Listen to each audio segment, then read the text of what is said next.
예, 오늘 본문 속의 말씀은 바로 폭동이 일어난 이후에 로마의 천부장과 백부장들, 군인들이 이제 사도 바울을 쇠사슬에 결박하여서 압송해 가던 중에 천부장에게 바울이 부탁을 했습니다. 이 유대인들 앞에서 내가 말을 할 수 있도록 기회를 달라. 그래서 그 기회를 받아서 이제 그 층대 위에서 유대인들에게 바로 그가 복음에 대해서 전하고 있는 말씀이 오늘 21절까지 기록되어 있습니다. 이 긴 그 사도 바울의 말씀 속에는 이제 두 파트로 나눠집니다. 첫 번째 파트는 뭐냐면 바로 자기가 어떻게 해서 바로 예수 그리스도를 증거하는 사람이 됐는가, 그리고 자기가 그 자기의 백그라운드, 자기의 배경이 어떤가, 이것에 대한 이야기를 하고 있고, 그 다음에 이제 뒷부분에 17절부터 22절까지 21절까지 그 두 번째 파트는 다른 서신서, 바울의 서신서에는 기록되어 있지 않고 유일하게 여기만 기록되어 있는 부분인데, 바로 예루살렘 성전에서 보게 된 환상, 그러니까 그 두 가지 환상을 설명하고 있어요. 그러니까 예수님을 다메섹 도상에서 만났던 환상과 두 번째는 예루살렘 성전에서 만났던 환상을 이야기하고 있습니다. 이 다메섹 경험에 대해서 사도행전, 누가는 3번을 반복해서 기록하고 있거든요. 이제 첫 번째 9장에 있던 건 직접 이제 바울이 경험했던 이야기고, 그 다음에 오늘 본문 속에 22장이 있었고, 또 26장에 또 반복해서 이 다메섹 도상에서의 경험을 이야기하고 있습니다. 특별히 이제 22장 두 번째 파트에 있는 예루살렘 성전에서 환상은 여기가 이제 유일한 부분인데, 이 바울이 이야기하는 바는 뭐냐면 자기도 너희들처럼 유대인이다. 그리고 특별히 다소에서 태어났지만 이 성에서 자라났다라는 것을 통해서 다소에서 어느 시점에 예루살렘으로 이주를 해서 예루살렘에서 또 성장해 나간 것 같아요. 그리고 가말리엘, 그 당시에 가장 존경을 받던 유대인 학자였던 가말리엘 밑에서 바로 율법을 엄하게 교육을 받았다. 그래서 너희들처럼, 모든 사람들처럼 바로 하나님께 대해 열심 있는 자다. 그리고 이제 물론 이제 그 예수 믿는 자들을 박해했던 사건과 이 다메섹 도상에서의 사건은 대략 한 10여 년 이상 과거의 일입니다. 그래서 그 자기가 과거의 그 자기의 모습을 설명하고 다메섹에서 예수님을 만나게 된 것, 그리고 이제 그 만난 예수님이 부활하신 예수님이라는 것을 이제 그들 앞에서 이야기하는 것이죠. 그리고 그 예수님을 만난 이후로 자기가 무엇을 해야 될지 아나니아 선지자를 통해서 알게 되고, 이제 그렇게 돼서 내가 이렇게 변화된 사람이 되었다라는 것을 이제 먼저 말을 하게 됩니다. 그러나 이제 다메섹 도상에서 만난 주님에 대해서 거기서의 환상은 사실은 그가 어떤 분명한 사명자로서의 길을 가야 될지에 대한 분명한 비전이라기보다는 하나님의 콜링, 그리고 변화된 사건이라고 볼 수가 있는데, 이제 두 번째 사건이 바로 그리고 나서 17절에 보면 후에 내가 예루살렘으로 돌아와서 성전에서 기도할 때, 그 사건으로 물론 사도 바울도 변화가 됐죠. 근데 이제 즉각적으로 예루살렘에 온 건 아니고 이제 아라비아로 갔다가 거기서 전도 활동을 하고 다시 이제 다메섹으로 갔다가 그 다음에 이제 예루살렘으로 왔을 때 아마 그 시점에 예루살렘 성전에 들어와서 기도할 때 황홀한 중에 보았다. 아마 거기서 하나님의 분명한 자기가 이방인 전도자로서의 하나님의 분명한 사명을 거기서 이제 받게 된 것으로 우리가 사도 바울이 고백하는 이 본문이 이제 유일한 본문이거든요. 다른 사도 바울의 서신서에는 13편의 서신서에는 이 경험을 한 번도 얘기하지 않지만 바로 누가가 사도 바울의 고백 속에서 이 경험을 기록하고 있습니다. 이 성전에서 하나님의 콜링을 받았다는 것은 굉장히 중요한 의미가 있죠.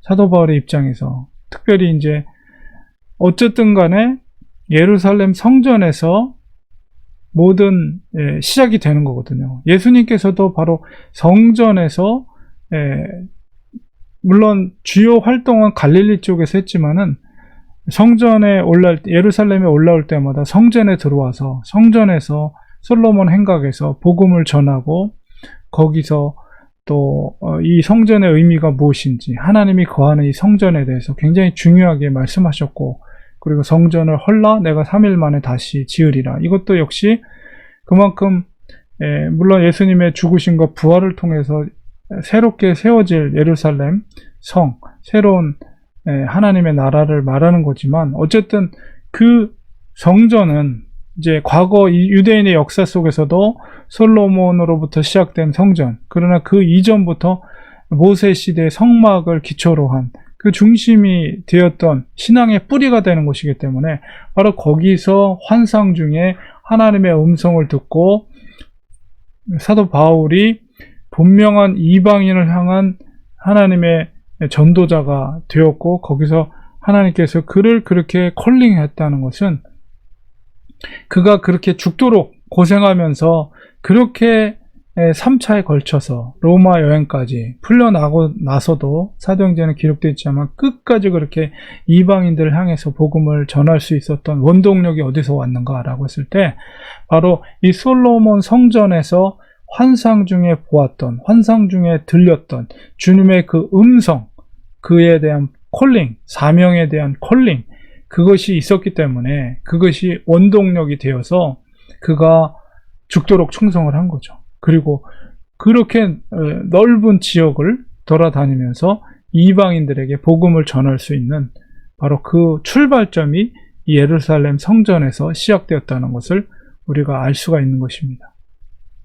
그래서 여기서 이제 하나님께서 이제 떠나라, 예루살렘을 떠나라, 내가 너를 멀리 이방인에게로 보내리라. 사도 바울이 특별히 이 환상을 이야기하는 것은, 내가 이렇게 아시아를 돌아다니고 너희들처럼 유대인들이 지금 그에 대해서 악평을 하고 있는 거잖아요. 그것에 대한 어떤 거룩한 하나님으로부터 받은 사명과 그 다음에 자기의 그 하나님의 콜링, 소명에 대해서 증거를 하고 있는 거죠. 그러니까 이방인들도 역시 유대인들과 동일하게 하나님께서 그들을 구원하기 위한, 하나님께서 나를 부르셨고 이 바로 예루살렘 성전에서 그것이 시작되었다라는 것을 그 유대인들에게 그것을 이야기하고 있는 것입니다. 자기의 간증을 하고 있는 거죠. 물론 이것이 유대인들에게 지금 이제 폭도들 아니에요. 폭도들. 잠깐 이제 사도 바울이 히브리 말로 자기들이 알아듣는 말로 이제 말씀을 전하기 때문에 잠깐 저가 무슨 말을 하는지 잠잠하고 듣고 있지만은 이 말씀이 끝나자마자 아주 그냥 기름에 불을 지르듯이 사람들이 또 완전히 또 엄청난 또 폭도가 일어나게 되는 그런 이 메시지가 결국은 그렇게 되는데, 어쨌든 사도 바울이 그렇게 능력 있게 사명을 감당할 수 있었던 능력이 바로 이 예루살렘 성전으로부터 하나님의 환상 가운데 주님의 음성을 들었기 때문에 그렇다는 거죠.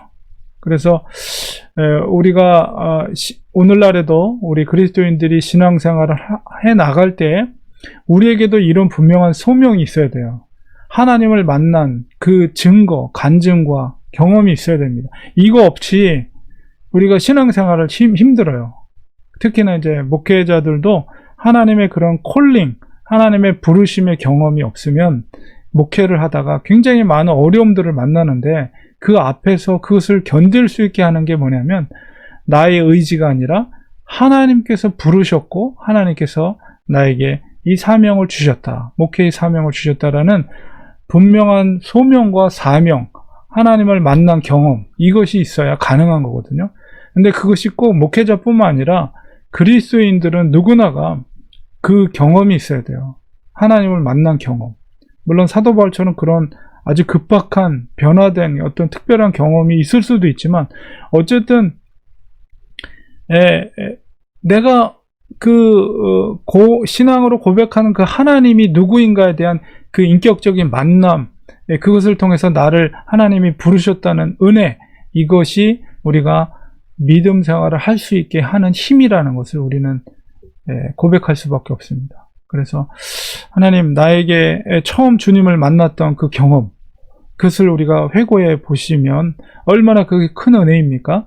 나의 죄를 깨닫게 하시고 회개와 자복을 통해서 진정한 성령의, 그게 일종의 성령의 기름 부음이죠. 성령의 세례라고 할 수가 있어요.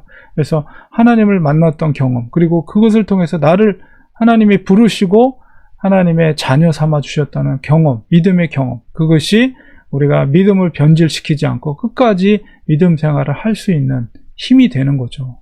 그리고 우리가 믿음 생활을 하다 보면 정말 어려운 일들을 많이 경험하게 되거든요. 우리가 예수님께서 씨 뿌리는 비유 속에서 말씀하셨던 것처럼 때로는 돌짝밭에서의 경험, 혹은 가시밭에서의 경험, 이런 것들이 우리의 신앙생활을 하는데 가로막고 그런 시험을 들게 하고 믿음 생활을 하지 못하게 방해하는 요소들이 많이 있습니다. 근데 그때마다 우리가 그것을 이겨나갈 수 있는 것은 하나님이 나를 붙잡고 계시다, 하나님이 나를 부르셨다라는 분명한 그 경험과 그 소명의식이 믿음의 길을 갈 수 있게 하는 원동력이 된다는 사실. 그래서 우리가 항상 하나님 만났던 그 첫 사랑의 경험을 우리가 늘 회복하는 그런 믿음의 태도를 가지고, 하나님 그 순수한 첫 만남의 신앙의 모습이 변질되지 않게 하시고 하나님이 나를 부르신 그 은혜에 항상 감사하며 이 믿음의 길을 끝까지 마칠 수 있는 제가 될 수 있도록 도와주세요.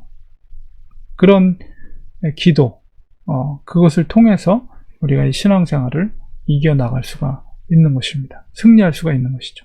사도 바울도 바로 이 예루살렘 성전에서, 물론 다메섹 도상에서 만났던 주님과 또한 예루살렘 성전에서 자기를 부르신, 사명자로 부르신 그 하나님의 그 음성. 근데 이 사건 이후에도 주님이 이제 또 그를 부르시고 그에게 위로하시는 말씀이 이제 이어지거든요. 이 말씀이 오히려 사람들을 더 폭도로, 그래서 사도 바울을 더 죽이려고 하는, 그리고 결국 이것이 이제 로마 이제 선교 여행, 로마로 떠나는 그 길을 일으키게 되는 계기가 되는 사건이 돼서 이제 로마로 이제 압송이 되면서 그 속에서도 놀라운 복음 전파 역사들이 이루어지게 됩니다. 그래서 오늘 이 말씀 속에서 하나님의 부르심이라는 게 얼마나 우리 그리스도인들에게 중요한가, 이런 것을 깨달으면서 하나님 그 믿음 가운데 우리가 첫사랑이 변질되지 않도록 지켜주시옵소서. 이런 믿음으로 우리 오늘도 승리하시고 앞으로의 우리 신앙생활 속에서도 믿음으로 승리하시기를 간절히 축원드립니다. 기도하겠습니다.